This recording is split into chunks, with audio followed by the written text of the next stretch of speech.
Excel Still More, the podcast of Household of Faith Fellowship of Churches, where we explore the various reforms and the doctrinal positions of our church as a movement. And tonight I have with me John Pontier. He is the one of the pastors of Household of Faith Community Church in Hillsboro, Oregon.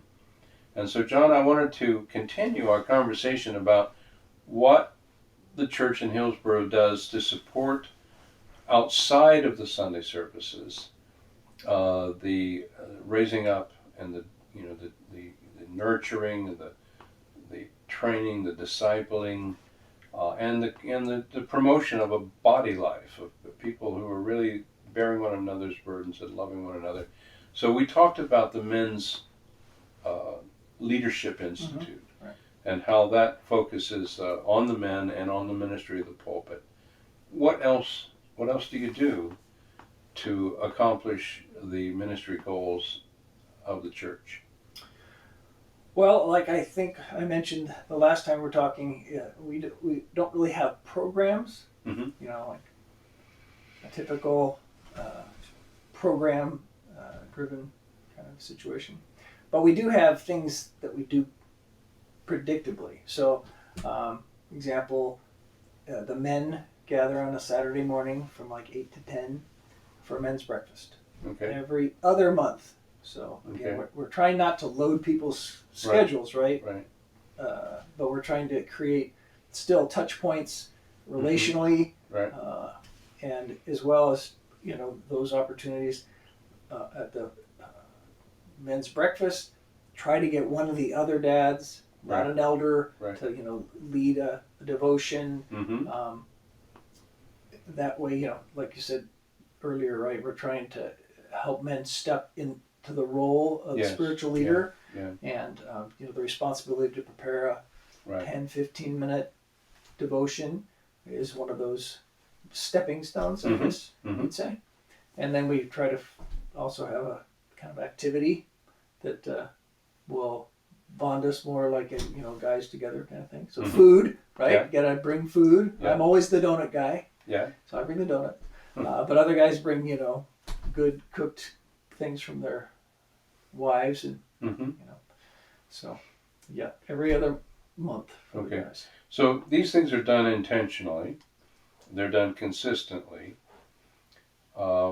I know we used to have the motto that the ministry is a lifestyle, not a program.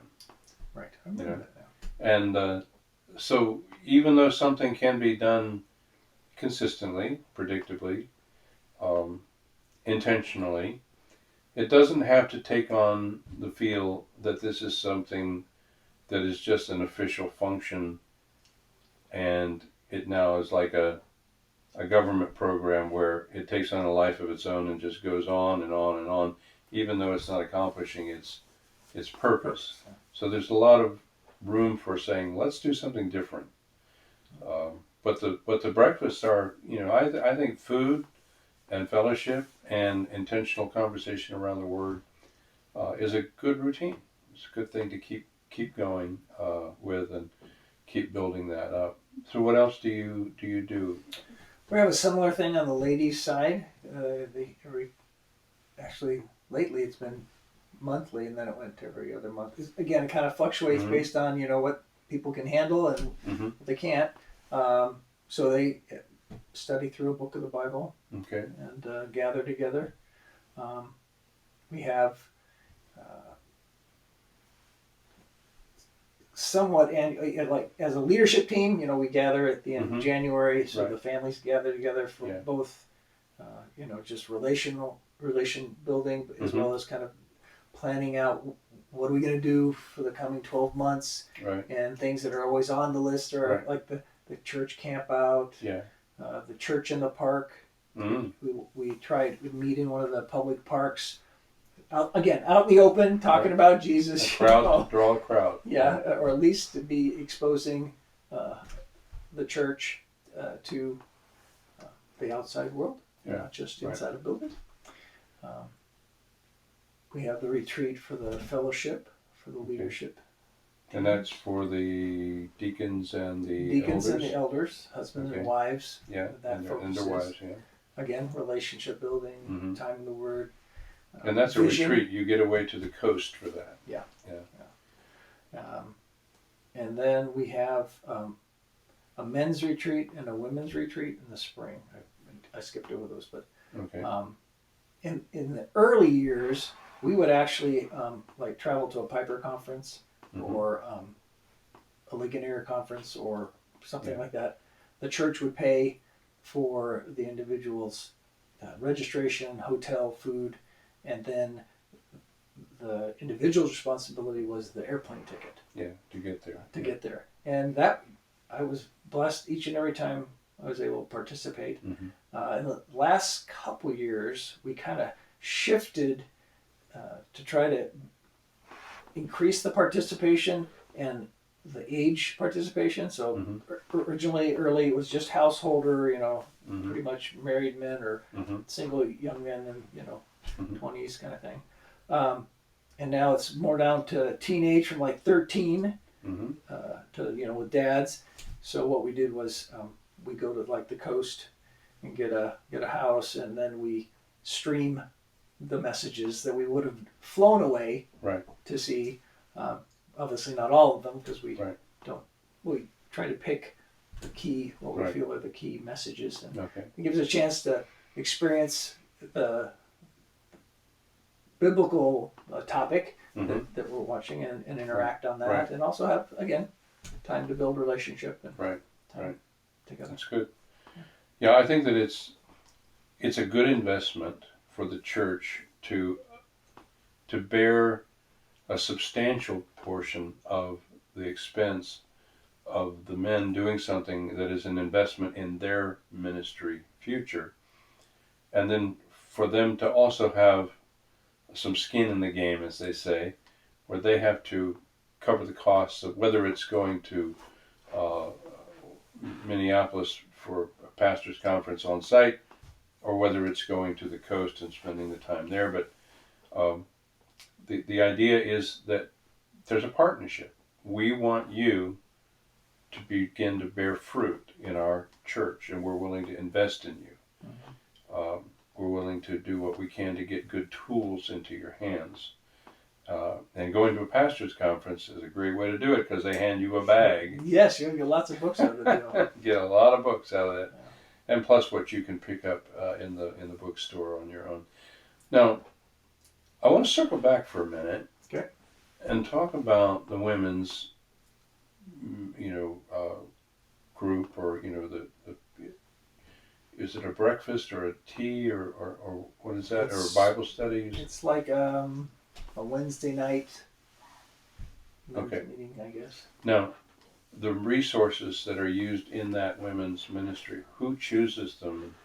How do they find their way into the church life? Well, right now, the only resource is the Bible. Okay. I know that in many churches, study guides or...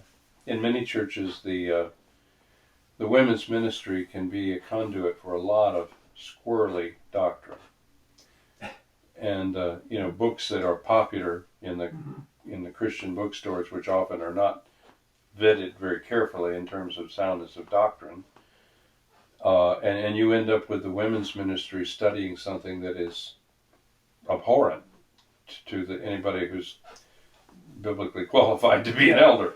Yeah. So I guess to maybe answer more completely your question, right now, like I said, they're just in the text. Yeah. If they were to use a book, then either Dave or myself would have to read the book, and give a thumbs up, or give a thumbs up, or not. And if something is not accepted, then we would go through the trouble of finding something on the same topic that is acceptable.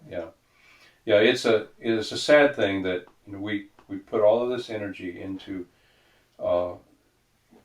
proclaiming the truth and defending the gospel, and then we can open a side door over here and in floods all of the pop Christianity culture, and it sometimes gets very, very awkward, because these are people who are only trying to do something helpful. Yeah. Their intentions are good, but we just want to make sure we're living in an era in which not everything that's published by a so-called Christian publisher is necessarily going to deliver a biblical review on the topic. Yeah, certainly. It's it's a responsibility of the elders to shepherd the flock, and so part of that is oversight. Right. And it's not like we, at least between Dave and I, it's not like we got to control everything. It's more Right. like we're just thankful that people are willing to Right. gather and to study, and we just want to make sure that what they're studying is something that we can get behind. That's good. You stand before God to give an account for that. And it can all be done with the attitude of just a great dad who cares about his kids. And if that food on that plate is not good for you, then we want to Get you different food. get you something better to eat. Yeah. Yeah. Okay, so we've got the women's ministry, we've got the men's investment in the men through the retreats and the conferences. Is there anything else that's going on in the body life? Well, I did mention that we do have a ladies' retreat as well. Mhm, So yes. that one's we usually we try to bring in someone Mm-hmm. to speak to the Right. ladies. Just we are small, and it's nice to have someone else kind of carry the load in that area. So we've leveraged resources, contacts we've had. It's a dangerous thing when any church movement becomes so insulated that they can't find anybody from the outside to bring in and speak to their church. There's something wrong when you get to that point. Thankfully, we're not at that point. And so, it's a good thing to recognize the contributions of other churches and other speakers and to honor them by bringing them in. That's good. So let's keep going. Okay. And as just as a touch point to what you said before, so most of these things that I'm describing, the church pretty much resources out of the tithes and offerings. In order to lower the barrier to participation. And like you said, there's some facets we try to have you participate in some way so that it's not just completely free, but we also have what we call scholarships, right? So because there are some people that Money's tight. money's tight. It's just what it is, and we don't want them not to participate. Right. For something it's important to have money, but Right. that should not be a reason not to Yeah. participate. If you don't want to participate, that's fine. Yeah. But if you can't participate, that's not fine. I think it's interesting that Paul, in his instruction to the churches on giving to the needs of the saints in Jerusalem, he encouraged them to start early and to start setting aside a little bit every week so that when the time came, the money would just be there. I think the same thing can be done with whether it's men going to events together for the gospel, things like that, to say, hey, 6 months from now, 8 months from now, we're going to be doing this, and we'd like all of you to start setting aside a little bit every week in order to make sure you can cover the basis for going. And then when it becomes obvious that somebody is still not able to do it or not going to go, if that we can say, well, listen, we'd like to sponsor you, and so on. You can always pour grace all over everything. Yeah. But there is a time and a place to say to men, man up. This is a good investment. Yeah. Set aside a little bit, and then be disciplined and not spend it on something else. These are all things that dads do, with their kids, and I think that as pastors we can do the same thing. We're not wanting to treat our members like children. No. But we want to treat them like, like any leader would invest in his team. You try to develop people. Mm-hmm. Other things that I was trying to think, we talked about kind of the camping and the church in the park. Trying to think, is there anything else? I think just household initiatives would be the only thing left on the plate. Where a household initiative, I'll give you an example, apologetics. One of the families actually one of the initial apologetics was out of Gresham, Mm-hmm. and a family that felt strongly about training up their children in Mm-hmm. the apologetic. Mm-hmm. And so they started apologetics Mm-hmm. at their house. And, people who wanted to joined in. And then, that was happening on the other side of town. And we had people on our side of town. And so somebody over here said, we'll start one up on this side of town. And so, again, a householder trying to satisfy a goal for his household made known to the rest of the body. By the way, Mm-hmm. On Friday night, 6:00. Yeah. If you want, we're going to be doing apologetics. Right. And the nice thing about that approach is it says to the church, we're doing this whether anybody else shows up or not, because we're doing it for our own kids and our own family. But we would make it. We would love to have you be included because it'll make it more fun for everybody. Make it a time of fellowship, and we can continue to grow it in that way. Now, the downside to that approach is that when that family's kids all grow up and are no longer doing that activity, then that ministry needs to somehow be handed off to somebody who does have a vision for it.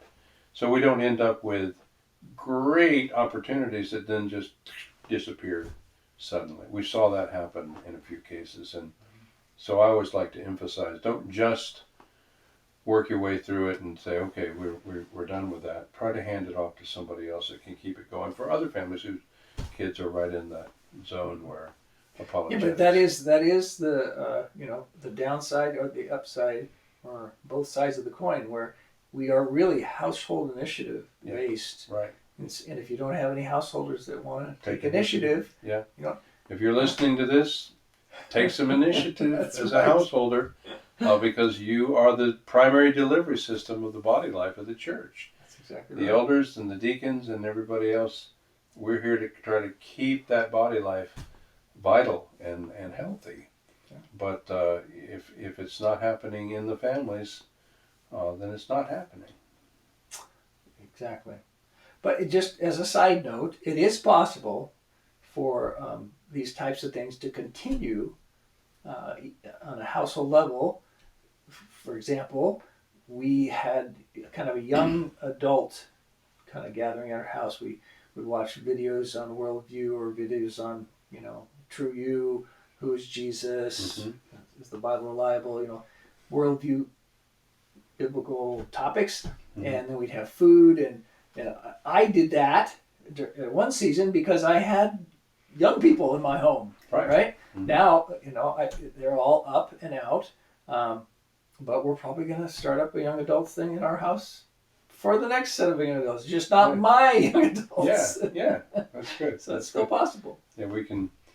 I think that ideally, the church is like a spare parts lot for broken families, and you can find if you don't have a father figure in your life, you should be able to find a father figure in the body, and just maybe as simple as inviting them out for coffee and just having a conversation. If you're lonely, there's no reason to stay lonely if you can invite somebody to join you for something. You don't wait to be invited, you invite others to do something. So household initiative is a wonderful way of allowing needs to find one another and cancel one another out. You have the lonely elderly person whose kids are all grown up and maybe they don't call very often. And you have the young mother who's just going crazy trying to figure out how to do this mother thing. And you just introduce them to one another. There you go. And they just suddenly, the one is no longer lonely, the other is no longer feeling desperate. And that's the way the body of Christ should work. So it's a wonderful thing to have a fully functioning nuclear family with mom and dad and the kids and grandparents and aunts and uncles. But if you don't have any of that, if you're all by yourself in the church, you can begin to take the spare parts and assemble them into something that functions like a family in Christ, And then that cluster of relationships begins to take the initiative to do things for the wider benefit of the church itself. So, Amen. Well, thank you again for My taking the pleasure. time to walk us through the ministry of the church outside of the Sunday services. And we'll continue to explore these different issues and areas as we go through this series of podcasts. Thank you for joining us. My name is Greg Harris. John Pontier has been my guest and co-host as well. And we look forward to continuing to meet with you in the future. God bless you and good night. God bless.